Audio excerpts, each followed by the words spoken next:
Good morning, everyone, and welcome to Duke's United show for this, your morning roundup.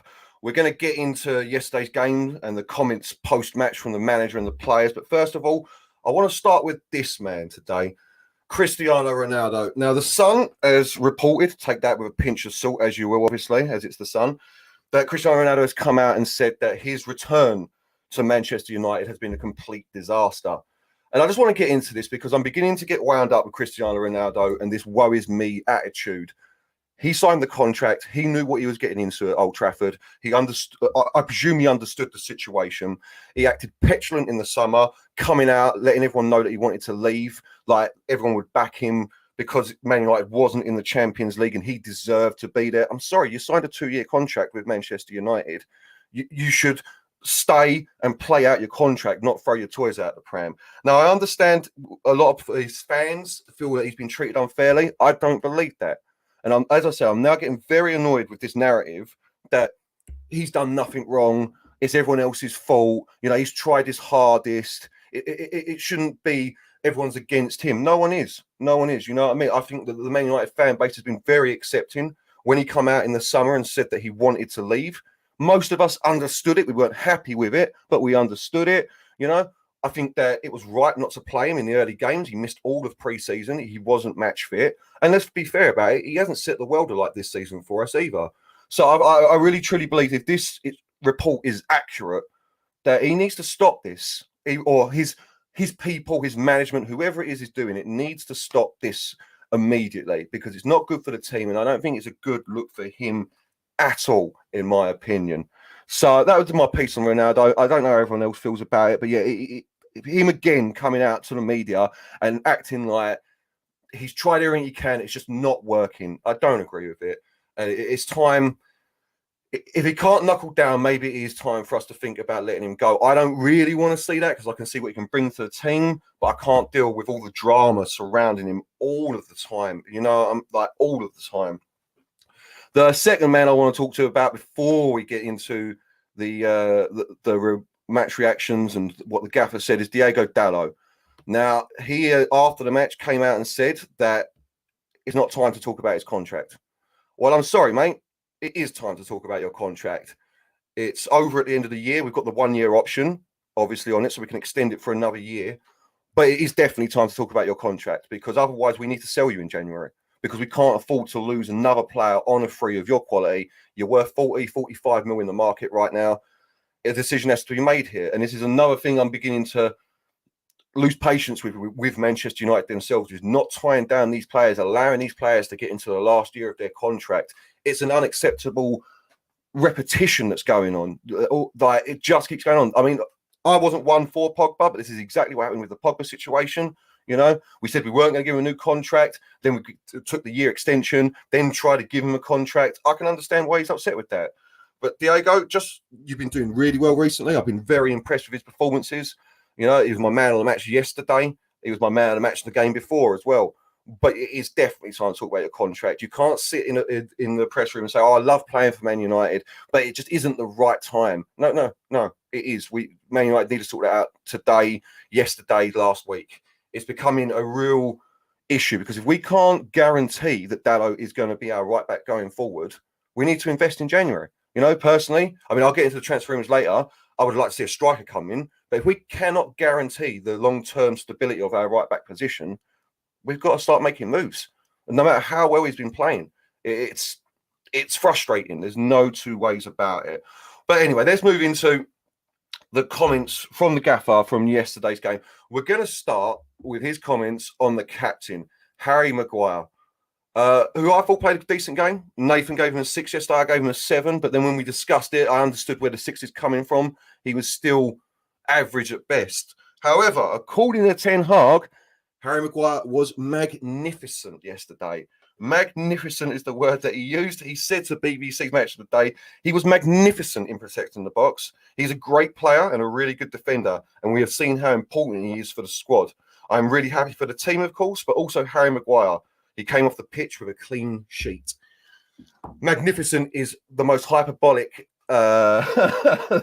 thing I've ever heard said about a player. He was not magnificent yesterday. He did well, considering everything that has been put on top of him recently. the anger from fans, the abuse that he's been suffering, and just in general his poor performances, he did well. That's why I reached for a 7 in the end. He was all right, you know what I mean? He had a decent game, clean sheet, like the gaffer's saying, but the mistakes were still there. He was getting burnt for pace when we were doing the high line. He's turns like a battleship. He's not a long-term option as our main centre-back or our captain, I'm afraid. Squad player, yeah, great to come in. A bit, you know what I mean? Fair play. But is a player of Harry Maguire's calibre willing to sit on the bench? I don't think so. I don't think so. So I think he does need to look at his options in the summer. Obviously, we need reinforcements in that area anyway. Big time in the summer. A couple of with Varane's injury record, we need a couple of decent squad options that can come in, that can, you know what I mean? I'm talking like a Silvestre level, a John O'Shea sort of defender, you know what I mean? Can play right back, left back, centre back. Isn't always guaranteed to start, but when he does play, you know you're getting a 7 out of 10 from him. You know, I know that the options in the market are limited at the moment, but there's definitely an area we need to look in. Back to what the gaffer's saying about Harry Maguire. I don't think this helps players. Maybe I'm wrong, but I don't, especially someone like Harry Maguire, I don't think it helps him by saying he was magnificent. And I mean, lying's too strong of a word, but obfuscating what really happened on the pitch yesterday, it doesn't help him. It doesn't help anyone coming out to the media and saying that, because all you get is people like me coming online and saying, that's not what I saw yesterday. So I'm not sure. I feel he done reasonably well, but I think in my mind, and I don't know about most other people, a lot of people that I speak to, Man United fans, he's our fourth choice centre back at the moment. Really is. You like, he's behind Martinez and Varane, obviously. Lindelof has proven that he's next in line, and then Harry Maguire's fourth choice, and that is where I think he should stay. So, listen, it's a problem, but it's one that will need to be sorted again in the summer. I think Ten Hag, talking about Ronaldo, talking about Dalot, talking about all of the players that we've got at the moment, whose contracts are running down. He's got real headache in the summer deciding where he wants this squad to go forward. He does need to make decisions on players like Maguire, like Dalot, De Gea. We'll get into De Gea in a minute, etc., etc. So it'll be interesting to see what happens going forward with him. So, yes. Next up, Marcus Rashford after the game. Very interesting interview that he had with, I believe, Sky Sports it was, saying that he wasn't in the right headspace last year, that the energy in the dressing room is now much better, and that is one of the big things for him. Let me find the direct quote. He said after United beat West Ham, the 100th goal has been on my mind for the past couple of games, but we've been winning games, so I've been happy and just waiting for it to come. It's a complete different energy around the club and training ground this season. That puts me in a better headspace, and I just feel really motivated now. That's the area I was struggling in. I was struggling at times with more mental things. I wasn't really in my own performance, but other things off the pitch. That's the biggest difference from last season. I get that it's your job to speak about. That's when he's talking about the media. So let's get into his head. Well, we all saw it last year. We all could see that Marcus Rashford was playing within himself. Definitely. You could tell that things were on his mind. I said many a time on the streams as his performances on the pitch were bad, that there was a lot going on in his life. You know what I mean? Like splitting up with his long-term girlfriend, the injuries that he was carrying, etc., etc. And now, yes, Aaliyah's correct. We can now say officially that he was. Oh, that's not correct. That Marcus Rashford was having mental health issues, and that's something that we have to be very careful with people these days. So I'm happy for him that he's in a better headspace now, that he's saying that it's better around the ground, it's better during training, etc., etc. I'm not particularly pleased that he's saying that out loud, the bit about the training ground and everything. Maybe that you keep that inside, because it does feel a bit like you're throwing previous managers under the bus a little bit. But it is what it is. I'm pleased for him. I think most Man United fans are pleased for him. His form is skyrocketing again. Already surpassed last season's goal tally. He's on 7, so we were expecting double figures from him this year. King Eric, what have we got? I agree with your views on Harry Maguire's ability, but all managers come out and overhype their players to give them confidence. I agree. So back on Harry Maguire quickly. I do agree with that, King Eric, but what I'm saying is I don't think it helps Harry Maguire. I do believe that Harry Maguire's got a bit of an ego, and I can understand why. You know what I mean? He's the world's most expensive defender. He's captain of Manchester United. He's England's #1 choice. But I think he needs more. I think it would be better just to say he had a good game, he'd done well. Let's see some more from him. You know what I mean? Not he was magnificent. It was magnificent protecting the box. I don't agree with that statement. So, but I agree. I agree with you, King Eric. There is 100% of the time managers do come out and overhype their players to build them back up. So yeah. And again, he's been struggling. We're talking about Marcus Rashford's mental health. You can't imagine that Harry Maguire was having a good time last year. He must have been struggling as well. I am happy to see him back playing. I think he is an asset to the team as a squad player, though, and that's it. But it's back to Marcus Rashford. The last bit was too often last season I wasn't in the right headspace for game. I wasn't surprised by some of the stuff that was happening. That's fair enough, but we're now into the realm of if you know there are problems, maybe you should have asked for a break. I would have done, but I understand it's difficult when you're a footballer. And I'm just pleased that he's back to top form now. I really am. But getting back to top form, you can see it in his shooting power. I believe Gary Neville said it yesterday on commentary. Last season, he wasn't getting that power in the shots. He wasn't moving around the pitch freely. And you could see it, as we all could see it. We knew something was wrong with him. I'm pleased that he's feeling better now. I really am. And I hope that this can really kick on and he can become the player that we all believe he will be. He's only 25 today, by the way. Happy birthday, Marcus Rashford. He's got many years left in him. 300 plus games for Man United already, 100 goals. He could go on to become one of the greatest players this club's ever seen. And it's always nice to have someone come through the ranks and really shine at Man United. Obviously, yesterday was the 85th anniversary of us having a youth player in our team or squad for every match day game. That's amazing. There's an amazing stat that really shows how good Man United are at doing that. So I'm very pleased with the performance yesterday, and that's what we're going to get into next. And then finally, some transfer rumours. I'm just going to pick out a couple of key players. If you want to see a detailed breakdown of the West Ham game, myself and Nathan gave a full match reaction yesterday, which you can find on the Dukes United show channel. Make sure you like and subscribe while you're there. Share it with some friends. Leave a comment. Just get that algorithm working for us. So first of all, I want to talk about David De Gea. For me, if any man was magnificent yesterday, it was this man. Really proving some of the doubters wrong with his game yesterday. I understand where a lot of fans come from, saying that he doesn't have the ability to kick on and become the sweeper keeper that Man United need, that Ten Hag needs going forward. But to that, I will say that Ten Hag came out yesterday and said, my number one priority for a goalkeeper is stopping shots. And at that, David De Gea is one of the best in the world. So I agree with him. This is what I've said all along. David De Gea yesterday definitely saved us 2, if not 3 points, with the 2 outstanding saves at the end. His distribution yesterday was decent. He's still only 31. We've got a good number of years left in him. He came out of the box well. If he can keep this form up, I do believe that a new goalkeeper is not a necessity. I know Diego Costa is on a lot of people's minds. He's decent from what I've watched of him. He still doesn't have the shot-stopping ability of a David De Gea, though. And that's a major thing. So, yeah, I'm very impressed with him. I gave him an 8 yesterday, but I'm going to upgrade that to a 9. I truly believe he was magnificent yesterday. What a player. Comments. What's this? Osimhen is mad. 7 goal, 1 assist. Yeah, exhibit. Sorry, let me bring that up. Nathan is very hot on Osimhen. I won't lie, I haven't seen that much of him, but what I do know about him is that he's an expensive player to bring in the summer. You're talking 90, 100 mil. And if that's the sort of price that he's going to go for, personally, I would look more to a Harry Kane at that sort of money. If we can drop him down to a 70, then we're in a different conversation. We really are. But from what I understand about the player, he's an absolute baller. He's so good for Napoli, I believe it is. Yeah, smashing up in there, smashing it up for them. Like I say, 7 goals, 1 assist. They're the sort of stats you want to see from a striker 100% of the time.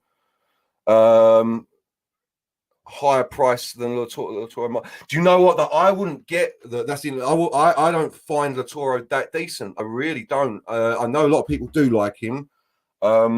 Again, I won't lie, it's a player I haven't seen loads and loads of him. But from what I have seen of him, I don't think he's someone that I would say is a Manchester United player, like guaranteed. Again, the money for him would be ridiculous. I presume that's another 70, 80, 90 mil. I did see the rumours yesterday that Man United are chasing him. So if Ten Hag wants him, then that's a different matter entirely. But I'm still unsure about him. You know what I mean? He's got a great goal scoring record for Inter Milan, 1 in 2. So you can't grumble about that. But still, if we're spending that sort of money, my mind just keeps coming back to Harry Kane. It really does. Every time I see a striker and the money involved with them, I'm like, yeah, but we could get Harry Kane for that money. I know he's a little bit older, but you're still talking 3, 4, 5, 6 years of a good Harry Kane there. But listen, any one of these three, Martinez at the bottom for me, then Osimhen, then Harry Kane. Obviously, my ideal striker on the cheaper side of things would be Andre Silva. I truly believe he'd bring something to Man United that we haven't got, or an Ivan Toney in January. A 50 mil for Ivan Toney would be excellent, I think. Unfortunately, well, I say unfortunately, but something that I'm surprised at is the player that we are most commonly linked with is this man, PSV Eindhoven's Cody Gakpo. This surprises me. This, if we were to go and sign Gakpo, I understand that the transfer is going to be around 30 to 40 mil, so that's a bargain. Oh, sorry, quickly, Todd the mod. Martinez will cost over. Yeah, well then, come on, no. There's too much. That's too much for him, I believe. If you had the money to take Musiala over Bruno and sign him,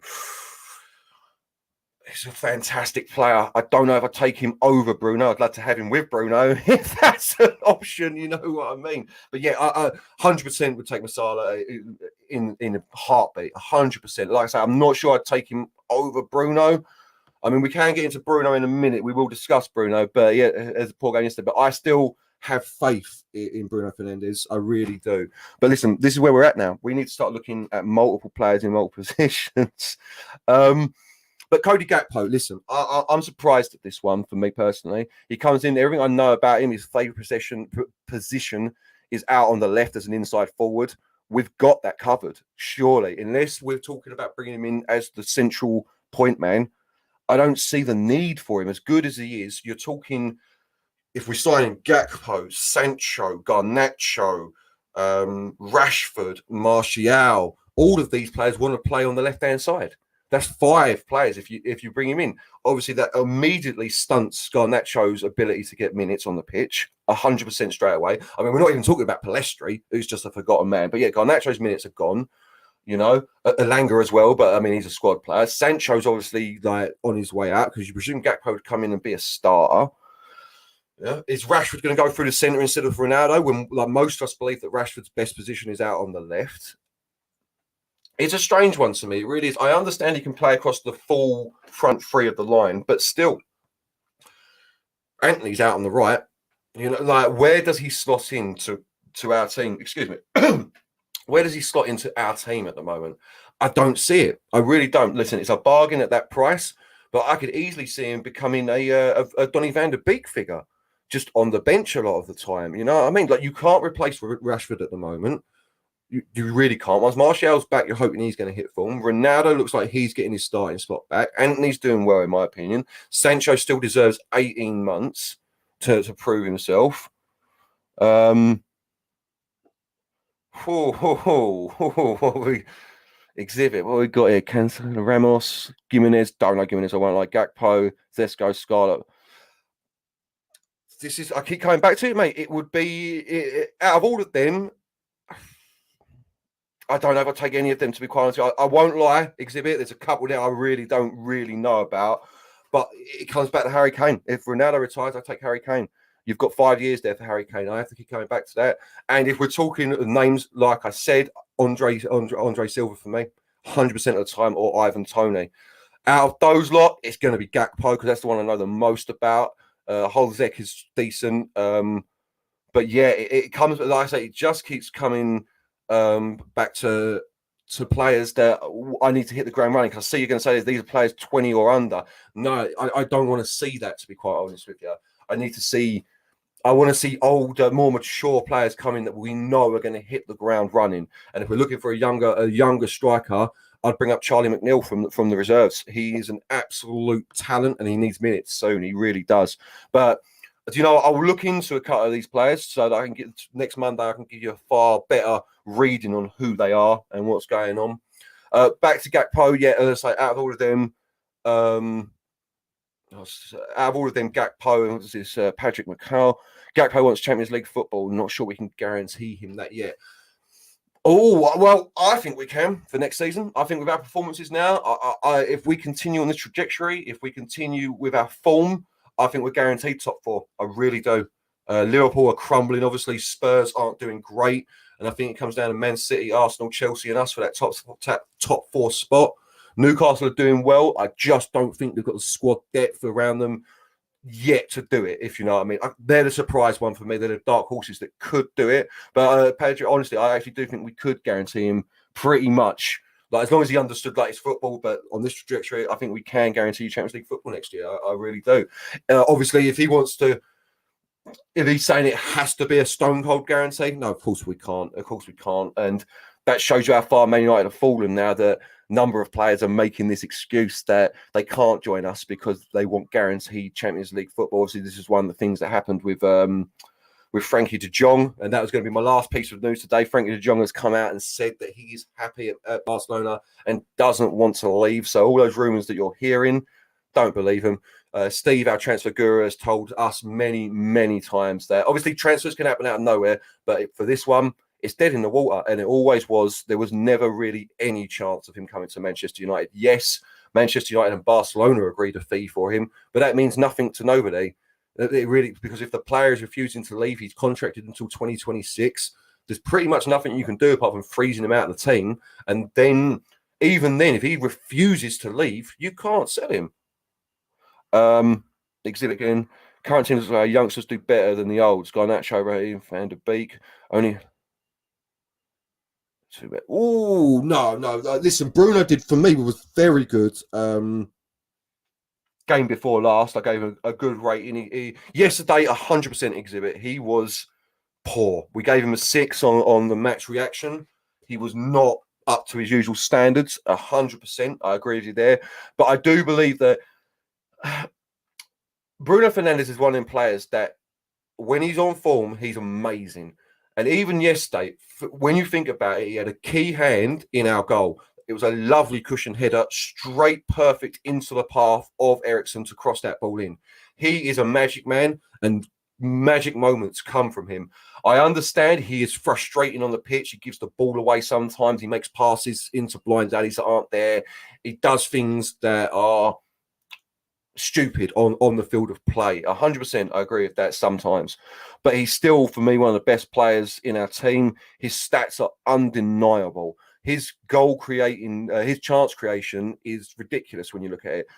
Now, listen, I wonder if this is a thing that he was so good in his first year that we all expected him to continue doing that. You can't. He was so good in that first year. You're never going to reach those heights again, in my opinion. You're just not. It was ridiculous stats. So I agree with you that he played poorly last night.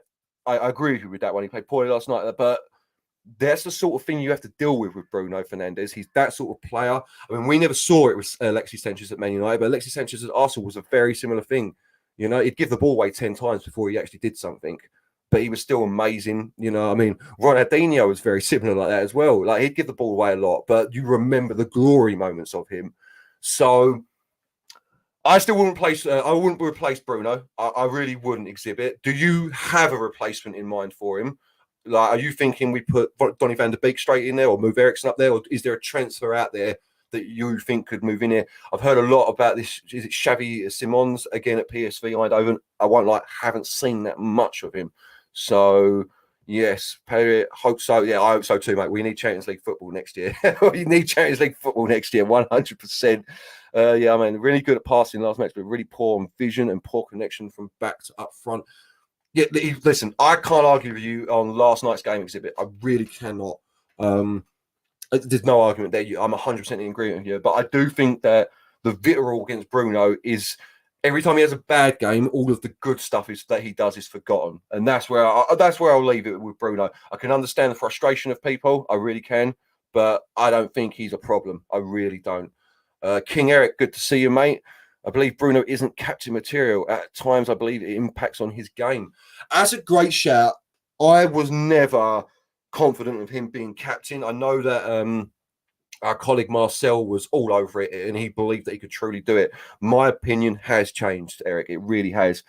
I think he is captain material. I'm not sure it does impact his game. I can see where you're coming from because I do believe it does that to some people. But when you think about it, last night was probably his worst performance of the season. Maguire was captain. So I do know where you're coming from because it does. I think it affects Maguire terribly, the captaincy armband. I think it really does affect his performances on the pitch. I think the problem we've got in Man United right now is we don't have a natural born leader on the pitch. I mean, Casemiro, yes, but he isn't available to be captain yet. I've never agreed with making someone who's just turned up at the club captain. Ronaldo isn't, in my mind, going to be playing every minute of every game, so he isn't captain. So we are lacking. We are truly lacking in options of captain material on that pitch. David De Gea, maybe. Christian Eriksen, maybe. But again, I don't believe that, as I've just said, with Casemiro. So you get left with Harry Maguire and Bruno. They are the two options you get left with in the end. And for me, Bruno is the better option than Harry Maguire, especially as Harry Maguire's not getting the minutes on the field right now. So, but again, these are the things in the transfer market I think Man United need to start looking into. Is a decent set piece taker. You know what I mean? Not so much the abilities on the pitch, but more ability, like intangible abilities, leadership. You know what I mean? Like mental, like strong mental attitude, like a Roy Keane attitude. You know what I mean? Not Roy Keane the player, because he wouldn't last 2 minutes in the modern game. He'd be sent off every week. But yeah, that mentality, that win at all cost mentality, that drive, we really need something that someone to come in and take that. But who that can be, I don't know. At the moment, I stick with we've got Maguire and we've got Bruno. Maybe next season, just going to throw out what a left field one here, Martinez. The way he plays, that's the Roy Keane mentality I'm talking about. You know what I mean? So as exhibit again, thanks for all the comments, people. We should try another option like what we see when we play. We've got actually playing Lindelof or even Maguire. He's not that bad last night against a striker without speed. Yeah, listen. Yeah, Maguire still got burnt a couple of times last night. That's my thing. But again, I understand completely where you're coming from, King Eric. Maybe it's a mentality issue he has at times on the pitch. That I will agree with about Bruno, King Eric. Is the reason I didn't want him as a captain is all the petulance on the field, the sulking, the throwing his arms up, the this, the that. That I don't like to see from a captain. And he does have that in spades in his locker, you know what I mean? Like, that was my big issue with him. I don't think that sets a good example on the field to the rest of the players, you know what I mean? So, listen, I agree with you. He's not the best captain in the world, but he's our only option at the moment. He's 100% our best option, I think. Fun fact is Ronaldo's younger age, the captain of United. So it's a fun fact. Ronaldo in his younger age is the captain of United over Scholes and Giggs, and he led well. And more fun fact, Ronaldo only lost once when he was a captain in his career. Yes, no, look, it's not his ability to be captain, it's the minutes he's going to get on the pitch for me, Exhibit. I don't think you should be giving the captain's armband to someone who it looks like isn't going to be playing every game. Listen, when Martial and Anthony are both back, does Ronaldo start? I don't think he does. And that's when you get into this issue of like, what's the point of having a captain who's never on the pitch? So this is why I think Harry Maguire should be stripped as well. But listen, Ronaldo, he's got the mentality, but can you really put the armband on someone who wanted to leave all summer, who's refused to come on the pitch recently, stormed off down the tunnel, causing dramas here and there, and only today is coming out again saying that his return to Manchester United is a disaster? I don't think you can. I don't think that's fair. And I don't think that's right, you know. But I agree with you, Exhibit. Like, he is decent for captain material. He's decent. Tigger, Tom, nice to see. I think that's a new one. Make sure we like and subscribe. Brilliant for 5 games, awful now and again. That's Bruno. all the top players do that at times. See, this is what I believe that about Bruno. I don't think he's a Nani. Like Nani was brilliant for 2 games and then went missing for 7.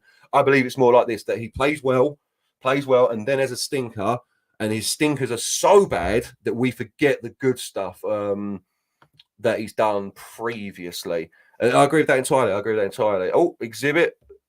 I think Ronaldo don't want to be the captain because it's the first season he's come back, and maybe other players don't want to hear or follow Ronaldo's words. Well, that would be silly. And I don't like that either. Coming back to like I said, I don't think you should be captain because of the things that have gone on. But if any player at Man United is refusing to listen to possibly the greatest player of all time, I ain't got time for you, mate. I ain't got time for you because your head's so far up your backside, mate, that you're not seeing straight. Ronaldo can tell you things. Ronaldo can teach you. You know what I mean? Like, yes, the petulance, the not coming on, fair enough, that's awful. But if you're talking about the way you play, the things that you like, looking after your body, making sure that you stay fit and healthy, come on now. He's one of the greatest of all time. As I said, always, Zidane's my favourite ever player. But Cristiano Ronaldo is an amazing role model in that sense to become a great player. This is why I pick Ronaldo over Messi. Messi is the more talented footballer naturally. Ronaldo worked at it and became the best in the world, in my opinion, all day. There's no question for me in that one. So, but I agree with you. Listen, if I was Ronaldo, I wouldn't want to be captain at Man United either at the moment. It's just another added headache to it. Plus, let's face it, he's probably leaving in the summer. So it'd be a very short-term fix. A very, very short-term fix. Right, and that is all we have time for today. Thank you, everyone in the comments. You made this very easy for me today. Absolutely wonderful. So big up yourselves. Make sure you like and subscribe. If you're new to the channel, make sure you like and subscribe, share with a friend. Come and see us over on Twitter at Jukes United Show, all one word, or myself at Garf Lewis. You'll find the rest of the team's information there. Go and follow them as well. Always active, always looking for conversations. So yeah, it's one of the best on there. So last one, King Eric. Here we go. We all have a captain staring us face, and that is Martinez. Yes, this is what I said. Next season, I could see that very much. He's got, for a start, I like centre backs as captains. Always have. That's what I like, centre backs as captains. Just me. I don't like strikers as captains or advanced players. I don't know why. It's just I've always excused it as but they can see the whole pitch from the back there as a nonsense excuse. But yeah, it is just what it is. So. But yeah, Martinez for me, out of everyone next season, would be captain King Eric 100%. And an exhibit just before we go. The positive thing is after his punishment, he started to do what Ten Hag want, pressing, and even his movement like a false 9 and link up is really good than before. I agree. The exhibit, do you know what? I agree entirely. He wasn't great yesterday, but what he was doing was what the team needed, and I appreciate that from Ronaldo because he's not playing for himself so much, but he's still a striker at heart. And this is what I said yesterday. He will still, if he hasn't had enough ball fed into him, take that ball and have a shot. You know what I mean? Instead of playing the better ball. And that will always be the case. And you can't take that away from him because that is Cristiano Ronaldo. But lovely. Wonderful for you all. Have a great Monday. We will be back, I believe it is Wednesday at 3:00 for the Real Sociedad pre-match match preview, which should be interesting. Need that win, 2 goals. I'm hoping that we'll see a more fluid performance than yesterday with more bite to our attack, but we need those 2 goals. That is the bottom line. We have to have that. So gotta win, gotta make sure we don't drop into that playoff thing with, it could be Barcelona, it could be whoever. So yeah, don't need that. But anyway, thank you, everyone. Been an absolute pleasure. And I will see you on the next one.